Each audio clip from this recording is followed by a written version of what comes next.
एक भगवान के बड़े लाडले भक्त हुए, भक्त अमरदास।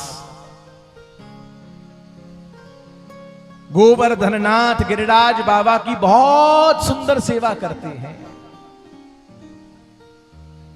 महाराज आज सुबह सुबह बजरिया में निकले, एक फूल बेचने वाले की ठेल पर बहुत सुंदर गुलाब के खिले हुए फूलों को देखा। फूलों को देख करके मन हुआ क्यों ना इन फूलों को लेकर के हम भगवान का बंगला बनावें। दुकानदार के पास में आए, निवेदन किया कि भैया इन फूलों का आप क्या मूल्य लेंगे। तो उस समय के जमाने में पूरी भरी हुई टोकरी के उसने 1 रुपया मूल्य मांगा। कितना? 1 रुपया। उन्होंने अपनी जेब से पैसे की थैली निकाली और 1 रुपया उसको निवेदित कर दिया और लेकर के फूलों की टोकरी चलने को जैसे ही तैयार हुए, तभी वहां पर एक यवन आ गया और वो यवन अपनी प्रेमिका से मिलने के लिए जा रहा था।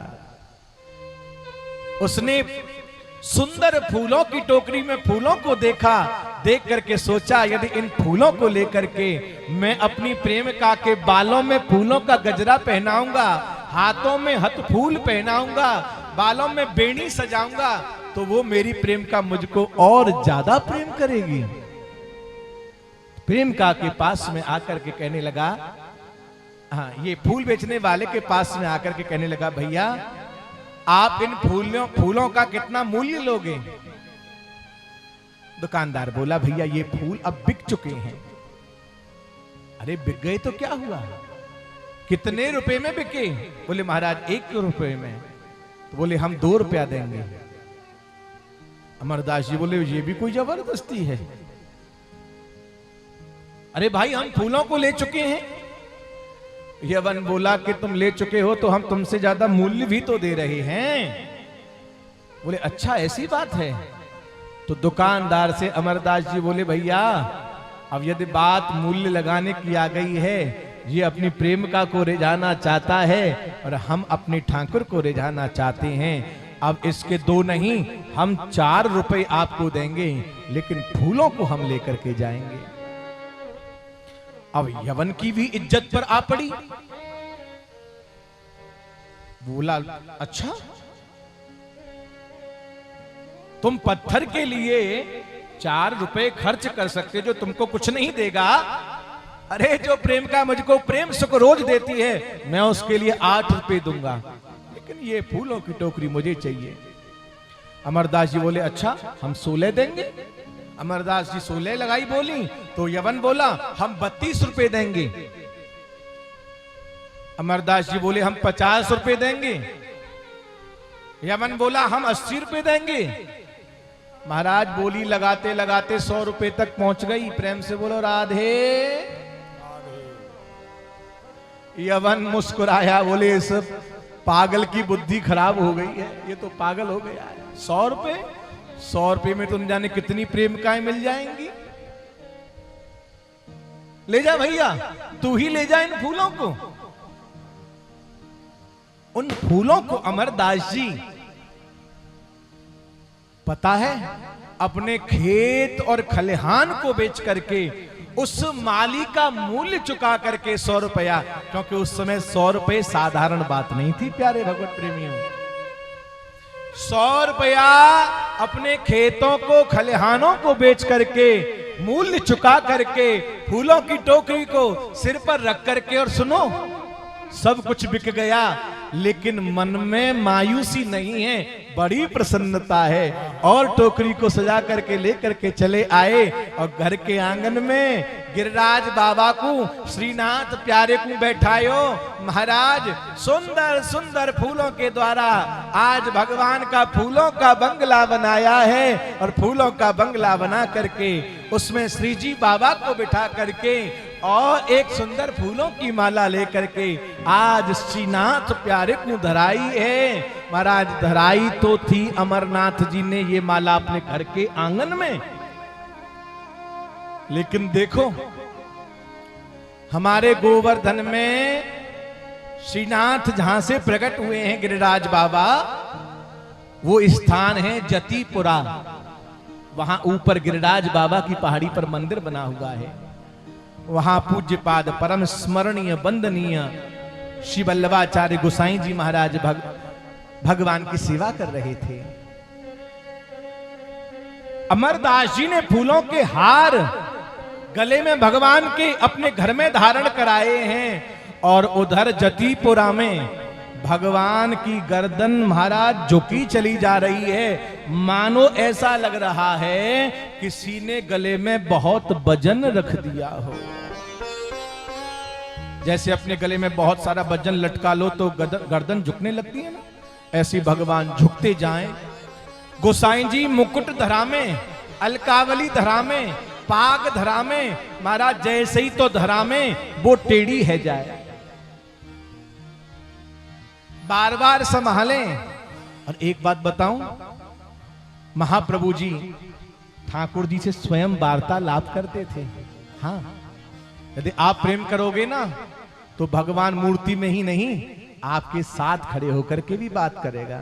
और गोसाई जी से बात करते थे तो गोसाई जी जब ठाकुर जी बार बार पाग को गिराने लगे, पाग बार बार गिरने लगी, तो इशारा करके पूछे, जय जय आज कैसे झुके जा रहे हो? ऐसो मालूम पड़ रहे हो है कि आपकी गर्दन पे कोई ने बहुत वजन रख दियो हो। बार बार पाग पहनाऊं, बार बार मोर पांख रखाऊं, लेकिन आप बार बार गिराए दो। तो ठाकुर जी आंखों में, नेत्रों में अश्रु जल रख करके बोले, गोसाई जी आज तो भक्त को वजन मेरे ऊपर इतना चढ़ गयो है, अब मैं ये सोच रहा हूं कि या वजन को कैसे संभालूं, कैसे मैं वाके ऊपर कृपा करूं, अब मेरी तो समझ में ही नहीं आ रही है। चुन चुन के कलियां जिसने बंगला तेरा सजाया, दिव्य आभूषणों से मोहन तुम्हें रिझाया, बिन मोल बिक गया मैं, हो बिन मोल बिक गया मैं, जब से छवि निहारी फूलों में सज रहे हैं श्री वृंदावन बिहारी, फूलों में सज रहे हैं और साथ सज रही हैं वृषभान की दुलारी, और साथ सज रही है वृषभानु की दुलारी, फूलों में सज रहे। गोसाई जी बोले, महाराज ऐसी कौन सी घटना है गई? बोले, गोसाई जी मेरे भक्त अमरदास को बुलाओ। हाँ, और बा के पास समाचार पहुंचाओ, भैया मैं तेरी या माला को तो कैसे भी मोल ना चुका सकूं, और मैं तेरी या माला को अपने ऊपर तेरा उपकार मान करके धारण करूं, मैं तेरे ऊपर बार बार बलिहार। भैया भगवान देते ही नहीं हैं, भगवान खुद भी उनके हो जाते हैं। और ऐसी स्थितियों में भगवान सोच में पड़ जाते हैं, मैं इसको क्या दूं, समझ में नहीं आता। और एक बात बताऊं, जहां भगवान खुद निरुत्तर हो जाएं, उससे अच्छी भक्ति तो संसार में दूसरी कोई हो ही नहीं सकती। अगर था छोड़ना मुझको तो फिर क्यों हाथ पकड़ा था, जो अब छोड़ा तो मैं भी कुछ तमाशा करके छोड़ूंगा। अगर छोड़ा तो मैं भी कुछ तमाशा करके छोड़ूंगा। नयूं घनश्याम तुमको दुख से घबरा कर के छोड़ूंगा। नाथ, कितना भी दुख दे देना, मैं घबरा करके तुमको छोड़ने वाला नहीं हूं। नाथ, मैं तो और चाहता हूं कि मेरे जीवन में और दुख आ जाएं। और सच्ची बात है, भगवान को जो रिझाते हैं ना, दुखी जरूर रहते हैं, लेकिन सबसे बड़ा सुख उनके होने का, जिसको सदियां निकल जाती हैं पाने में तब भी प्राप्त नहीं होता। वो भक्तों के द्वार द्वार, गोपियों के द्वार द्वार, अपने प्रेमियों के द्वार द्वार उनके प्रेम की भीख मांगता घूमता है। प्रेम से बोलिए। मेरी रुसवाइया देखो मजे से, शौक से देखो मेरी रुसवाइया देखो, मगर तुम शौक से देखो। तुम्हें भी मैं सरे बाजार रुसवा कर के छोड़ूंगा। तुम्हें भी मैं सरे बाजार रुसवा करके छोड़ूंगा। नयूं घनश्याम तुमको दुख से घबरा कर के छोड़ूंगा। अमरदास जी का सब कुछ बिक गया, लेकिन मन में किसी प्रकार का कोई कष्ट नहीं है। खुश होकर के अपने घर में श्री जी बाबा को सजा करके नाच रहे हैं। और जतीपुरा से पाती पहुंची, पाती पड़ी, ये तो भक्त पागल हो गया। बोले, नाथ, कैसे मैं तेरे उपकारों का बदला चुकाऊं? भगवान कह रहे, मैं कैसे चुकाऊं? और भक्त कह रहा है, मैं कैसे चुकाऊं? नाथ, प्यारे भगवत प्रेमियों, भक्ति का सिद्धांत यही है, दोनों अपने आप को मिट्टी मान करके एक दूसरे को चूमते रहते हैं। मिटाकर खुद निमाई को तू खुद से लौ लगाता जा। मिलता उन्हीं को है जो खुद को मिटा देता है। जब मैं और मेरा यहां से निकल जाता है, तब जाकर के वो प्रकट होता है जिसको पाने के लिए सब लोग बैठ करके नित्य चिंतन करते हैं। प्यारे भगवत प्रेमियों, भागवत का उपदेश ही यह है, मैं और मेरा ना रहे नाथ, बस तू और तू ही रहे।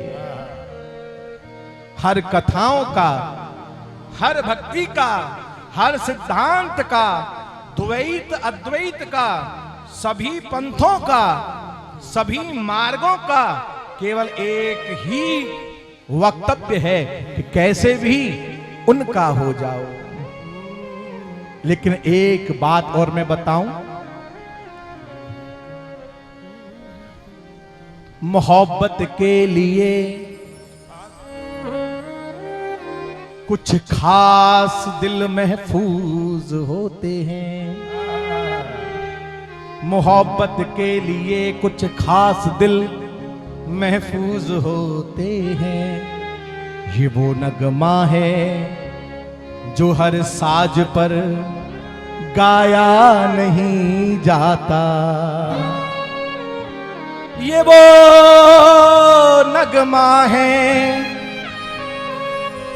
जो हर साज पर गाया नहीं जाता।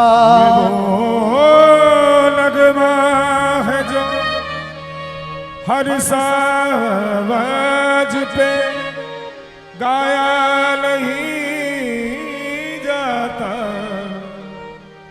ये वो नगमा है जो हर साज पे गाया नहीं जाता। बस कथा में बैठने का, श्रवण करने का मतलब भी यही है, हमको भी भगवान अमरदास जी की तरह प्राप्त हो जाए। ध्यान रखना, आज के समय की स्थिति क्या है, जो हमारे काम नहीं आती वस्तु हम भगवान को वो ही चीज चढ़ा करके आते हैं, है ना। हम किसी द्वार पर आने वाले भिखारी को वो ही चीज देते हैं जो हमारे घर में किसी काम की ना हो। ये गलत है। वो दो जो तुम्हारे लिए प्रिय हो, क्योंकि प्रिय को दोगे ना तो और प्रीत बढ़ेगी। बुरे को तो हर कोई त्याग देता है, अच्छे को त्याग करके दिखाओ, अच्छे को दे करके दिखाओ। भगवान की सेवा में, भगवान के राग में अच्छा निवेदित करके दिखाओ। यदि अच्छा निवेदित करोगे तो ठाकुर जी सच मानना अमरदास की लीला की तरह तुम्हारे घर में भी नृत्य करेगा। प्रेम से बोलिए राधे राधे। राधे।